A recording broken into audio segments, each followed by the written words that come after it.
Hello बच्चों। आज हम लोग आपकी पाठ्य पुस्तक मल्हार से पहला पाठ पढ़ेंगे, जो एक कविता है जिसका शीर्षक है स्वदेश यानी हमारा देश। क्या आपको पता है बच्चों, हमारा देश भारत का नाम किस सम्राट के नाम पर पड़ा है?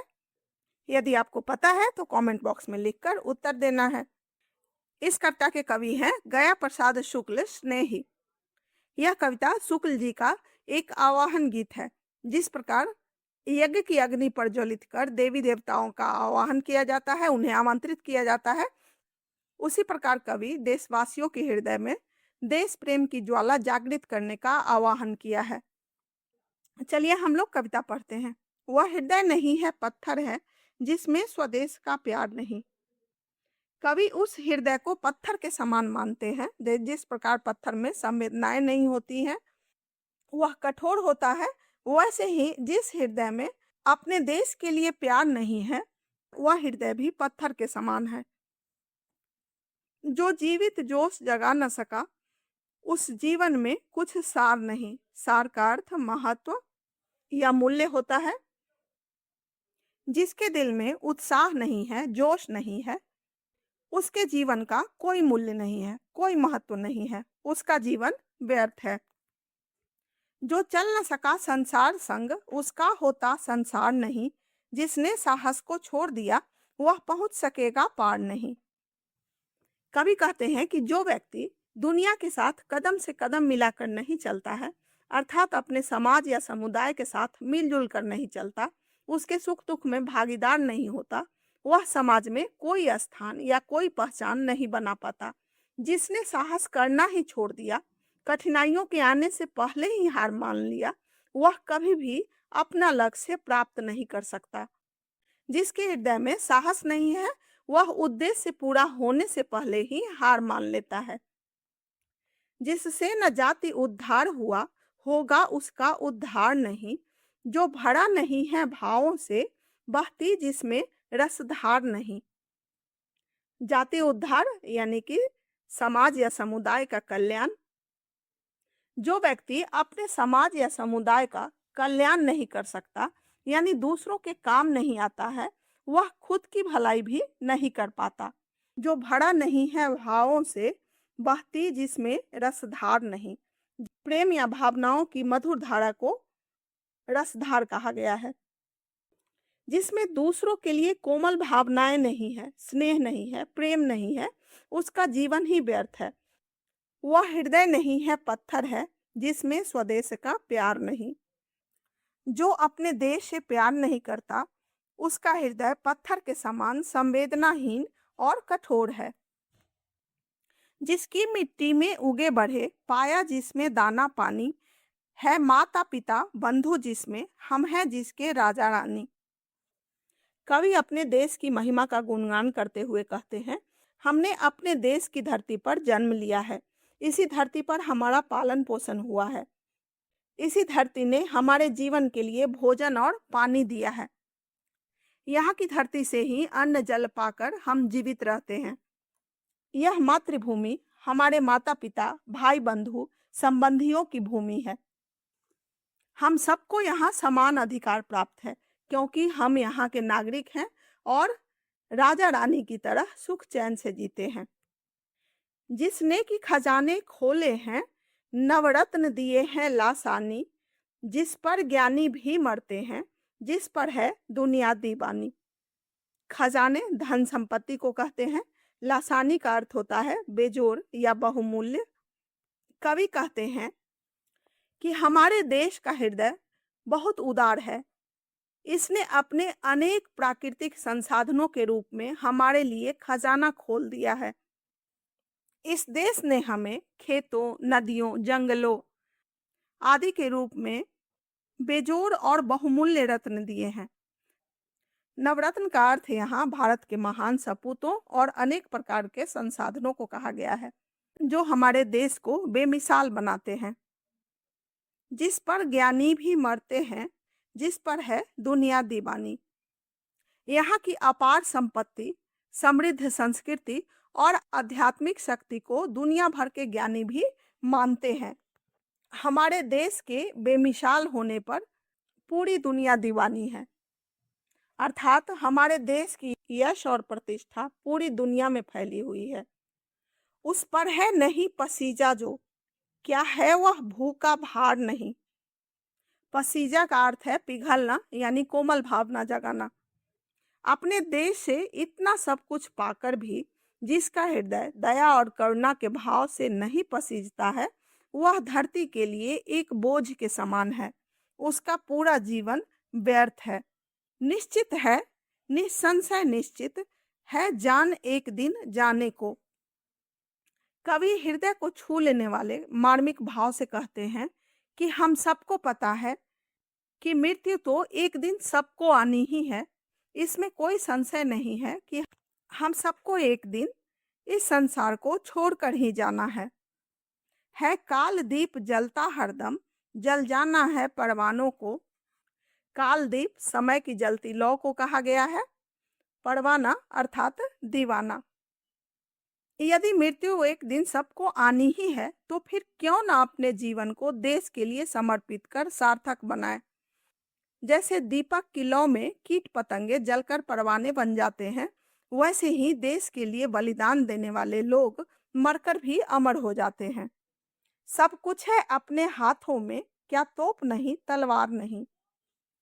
हमारे पास सब कुछ है, हमारा हिम्मत, साहस और बलिदान की शक्ति हमारे लिए तोप तलवार की तरह हथियार और ढाल का काम करता है। वह हृदय नहीं है, पत्थर है जिसमें स्वदेश का प्यार नहीं। जिस हृदय में अपने देश के लिए प्यार नहीं है, वह हृदय पत्थर के समान कठोर है। यह कविता हमें यह सिखाती है कि एक सच्चा नागरिक अपने देश के लिए समर्पित रहता है। आपके पास देशभक्ति के लिए महत्वपूर्ण हथियार के रूप में आपका ज्ञान, आपकी शिक्षा, आपकी कलम, अनुशासन आदि अस्त्र शस्त्र हैं, जो आपको सही मार्ग पर चलने के लिए बाध्य करेंगे और देश की उन्नति में आपकी भागीदारी निश्चित करेंगे। कविता अब हम लोग समझ लिए हैं, आगे बढ़ते हैं। मेरी समझ से क निम्नलिखित प्रश्नों के उपयुक्त उत्तर के सम्मुख तारा बनाइए। कुछ प्रश्नों के एक से अधिक उत्तर भी हो सकते हैं। पहला, वह हृदय नहीं है, पत्थर है। इस पंक्ति में हृदय के पत्थर होने से तात्पर्य है संवेदनहीनता से। जिस प्रकार पत्थर में संवेदना नहीं होती, वह कठोर होता है, उसी प्रकार कवि ने उस हृदय की तुलना पत्थर से की है जिसमें अपने देश के लिए प्यार नहीं है। दूसरा, निम्नलिखित में से कौन सा विषय इस कविता का मुख्य भाव है। इसका सबसे सही उत्तर होगा देश के प्रति प्रेम। क्योंकि देश के प्रति प्रेम होगा तो देश की प्रगति, देश की सुरक्षा, देश की स्वतंत्रता में आप खुद ही भागीदार हो जाओगे।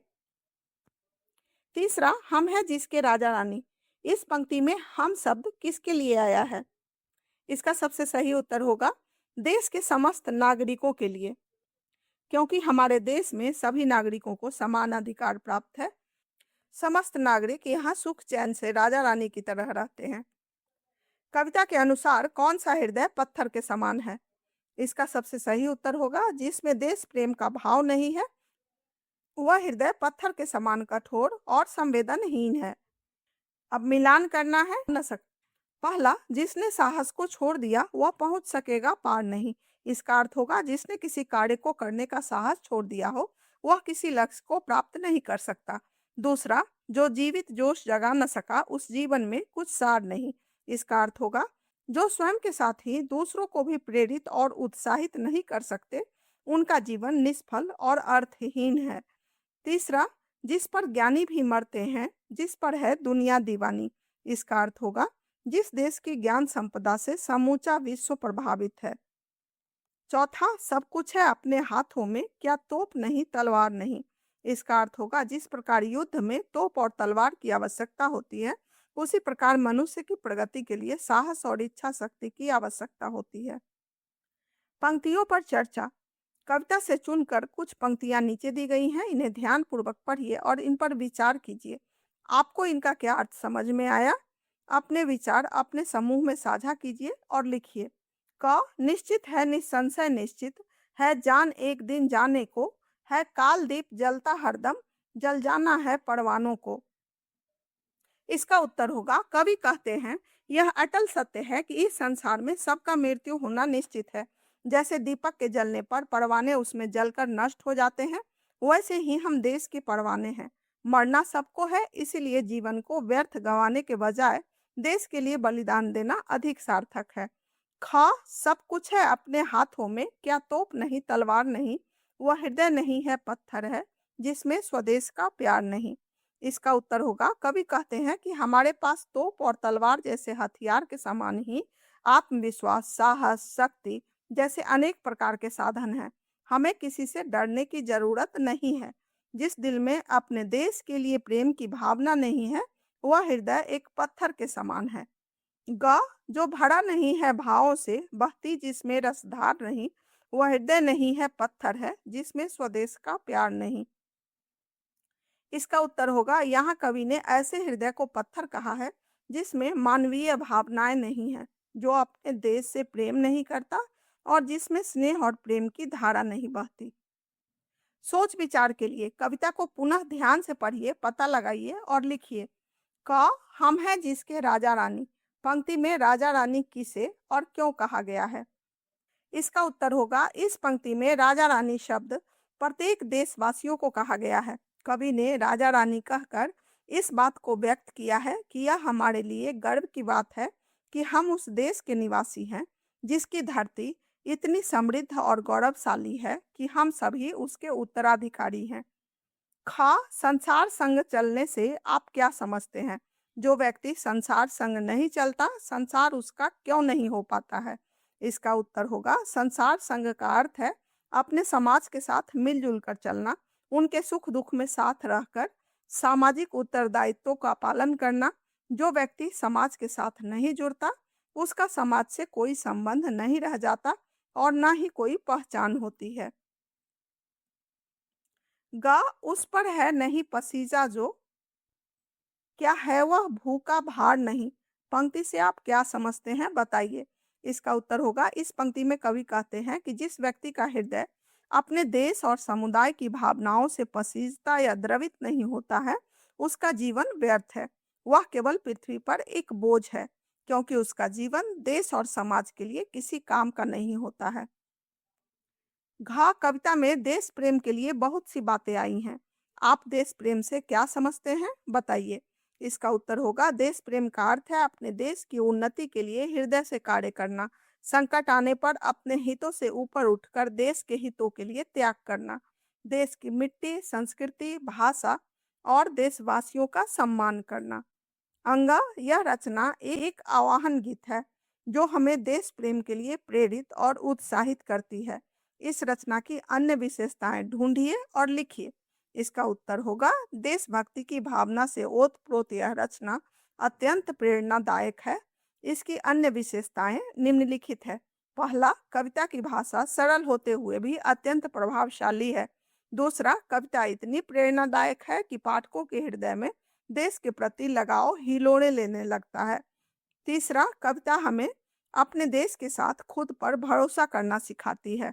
चौथा, कवि ने देश का गौरव और महिमा का गुणगान करते हुए नैतिक शिक्षा का पाठ पढ़ाया है। पांचवा, पत्थर, परवाना, तोप, तलवार, कालदीप जैसे प्रतीकात्मक शब्द कविता की गहराई को दर्शाता है। अनुमान और कल्पना से यह कार्य आप अपनी बौद्धिक क्षमता से पूरा करोगे तो आपको बहुत अच्छा लगेगा। आप कविता को समझ लिए हो, उसी के आधार पर यह कार्य पूरा करोगे। यदि कोई दिक्कत हो तो कमेंट बॉक्स में लिखकर मुझसे पूछ सकते हो। शब्द से जुड़े शब्द, नीचे दिए गए रिक्त स्थानों में स्वदेश से जुड़े शब्द अपने समूह में चर्चा करके लिखिए, फिर मित्रों से मिलाकर अपनी सूची बढ़ाइए। इस कविता में प्यार, रसधार, मिट्टी, साहस, भाव, माता पिता, दाना पानी, जोश आदि जैसे शब्द आए हैं, उसकी सूची बना सकते हो। यहाँ समानार्थी शब्द ढूंढना है। भू को धरा और पृथ्वी भी कहते हैं। दीप को दीपक और प्रदीप भी कहते हैं। हृदय को दिल और जी भी कहते हैं। तलवार को असी और कृपान भी कहते हैं। दुनिया को संसार और जग भी कहते हैं। पत्थर को पाहन और पाषाण भी कहते हैं। तो बच्चों, यदि आप स्वदेश कविता समझ चुके हो और पढ़ने में अच्छा लगा हो तो चैनल को सब्सक्राइब जरूर करना और लाइक बटन भी दबा देना, ताकि आपको अगला पाठ भी आसानी से प्राप्त होता रहे। तब तक के लिए बाय।